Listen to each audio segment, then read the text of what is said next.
If I had to start from zero in 2025, no followers, no money, no audience, here's exactly how I'd make my first $1,000 again.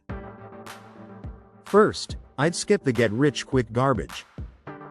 No crypto pumps, no Amazon automation, no dropshipping chaos.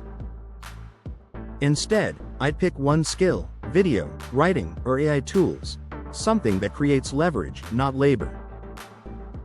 Then I'd use free AI tools like ChatGPT, Canva, and Pictory to create content that helps people solve real problems. You don't need to sell anything yet. You just need to attract attention, because attention is currency. Once I had even a small audience, I'd find affiliate offers or simple digital products that pay per sale.